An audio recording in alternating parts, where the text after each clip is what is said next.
Olá, boa tarde. Vamos a mais uma autora de concurso público, a famosa Small, Kátia Stocco Small. Ela não escreve sozinha, né? Ela escreve junto com a Maria Inês Diniz. Desculpa. Elas escrevem juntas, né? Small, ela aparece mais nos concursos públicos, ok? Este que nós estamos estudando está na bibliografia do concurso para professor de Carapicuíba, né? Mas ela cai em muitos concursos públicos, ok?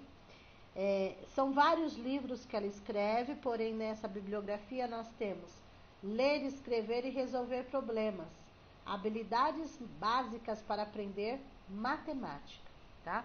Então, o foco da Small, juntamente com a Diniz, é falar sobre resoluções de problemas matemáticos.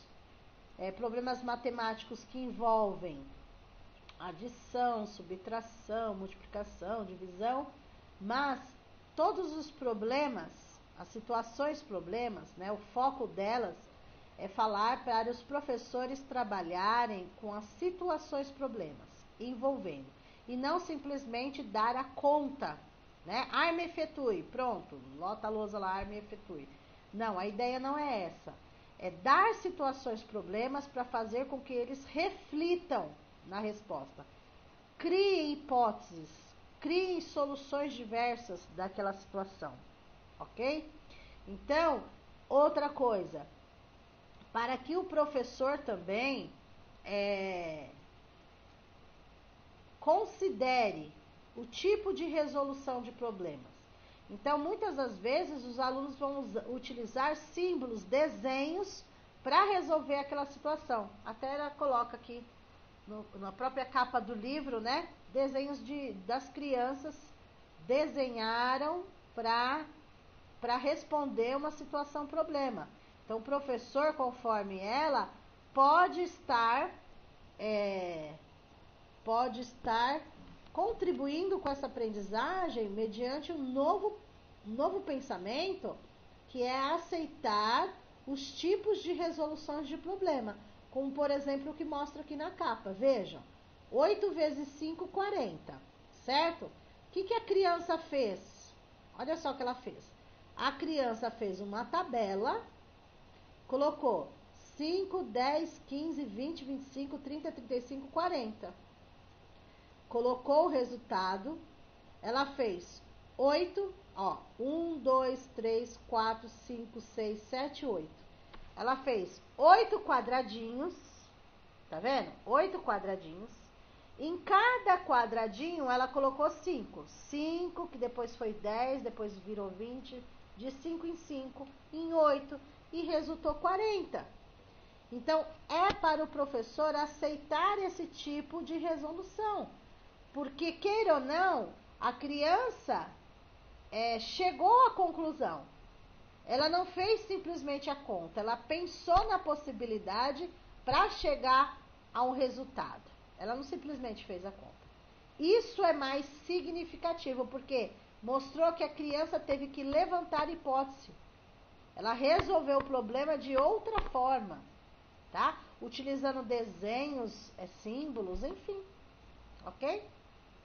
Vamos lá.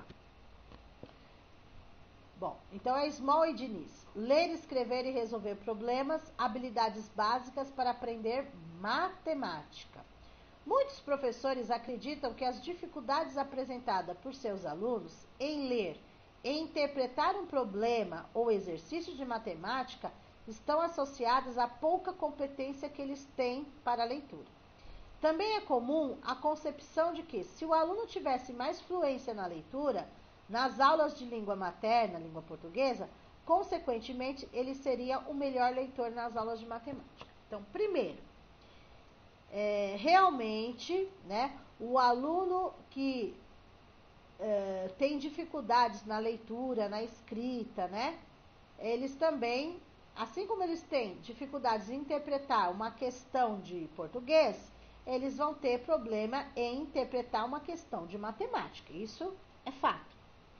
Porém, conforme as autoras, além disso, precisa verificar como você, professor, está solicitando isso num exercício de matemática, a situação, problema que você está, né, colocando. Porque muitas vezes o aluno não é que ele não sabe fazer o problema.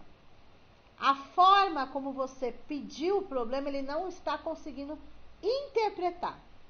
Então, uma das coisas que as autoras pedem é para você ensinar seus alunos os sinônimos das coisas de matemática, né? Então, por exemplo, o sinal de mais. É só um sinal de mais? Quais são os sinônimos desse sinal de mais? Então, mais é a mesma coisa que adição, é a mesma coisa que acrescentar, é a mesma coisa que aumentar.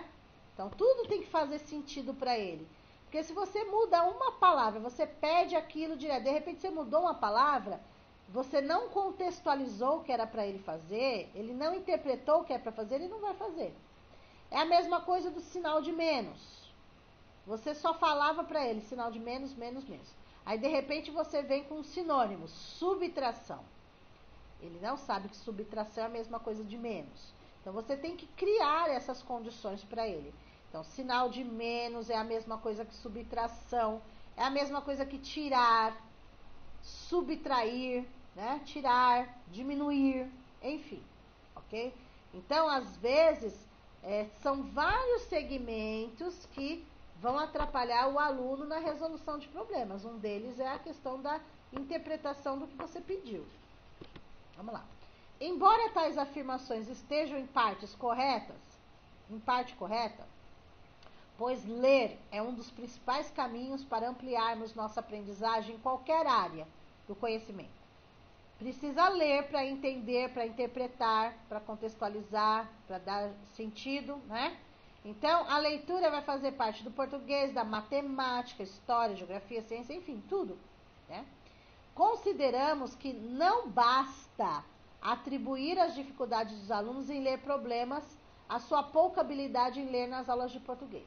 Então, o que as autoras querem dizer é que não tem esse problema sim, mas não pode considerar apenas a dificuldade que ele tem na matemática, não pode ser considerada apenas, ele não sabe resolver essa situação, um problema de matemática, porque ele tem pouca leitura. Não pode atribuir só a isso não, ok?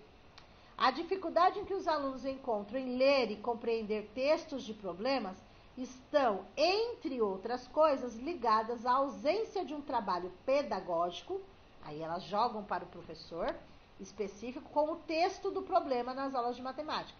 Ou seja, o professor precisa ensinar os alunos a interpretar o texto. As situações e problemas dos textos precisam ser contextualizadas dentro da realidade deles. Ok? É isso que elas querem dizer. O estilo nos quais geralmente os problemas de matemática são escritos pelos professores, a falta de compreensão de um conceito envolvido no problema, o uso de termos específicos da matemática, é o que eu estava explicando. Às vezes você fica falando para o aluno menos, menos, menos, e daí no exercício, na situação problema, você coloca subtração, e ele não entende que é a mesma coisa. Então, você tem que trabalhar isso no cotidiano. Por isso que fala termos específicos. E que, portanto, não fazem parte do cotidiano dele, do aluno. E mesmo palavras que têm significados diferentes na matemática e fora dela, o que eu estava explicando, total, diferença, ímpar, média, volume, produto, podem se constituir em obstáculos para que a compreensão ocorra. Então, você precisa ensinar os sinônimos dessas palavras para que eles entendam, tá? Para depois ser cobrado. Para que tais dificuldades sejam superadas, ou mesmo para que elas não surjam, é preciso alguns cuidados com a proposição dos problemas, desde o início da escolarização até o final do ensino médio. Então, isso vai desde sempre, né? Trabalhar os sinônimos dessas palavras, desses conceitos, eles precisam entender, tá? Cuidados com a leitura que o professor elabora o problema, cuidados em propor tarefas específicas de interpretação de texto dos exercícios. Caracteriza um conjunto de intervenções didáticas destinadas exclusivamente a levar os alunos a lerem problemas de matemática com autonomia e compreensão. Deu para entender? Opa, deixa eu ver. Isso aqui não é de vocês ainda. Certo, gente? Então, aqui, resumidamente, é curto mesmo, o resumo aí da Small. Então, assim, precisa aceitar, conforme a capa do livro que eu mostrei, as possibilidades, os levantamentos de hipóteses, a forma como o aluno constrói esse conhecimento matemático precisa ser aceito, tá bom? Né? Conforme o desenho aí. E o problema maior está em o professor estar utilizando os conceitos matemáticos, explicar os sinônimos do que ele está pedindo, porque pode acontecer, além da pouca leitura, não é só a pouca leitura, é a forma como você está cobrando isso do seu aluno. E, resumindo, trabalhar situações, problemas, tá? E você trabalhando, interpretando esses textos com eles, mostrando os sinônimos dos sinais, eles vão resolver os problemas com autonomia e compreensão. Então, eles são capazes de aprender, já foi provado, né? Basta o professor fazer a mediação, fazer sua intervenção pedagógica e mostrar para eles esses significados, ok? Então, essa é a fala aí da Small. Vamos lá.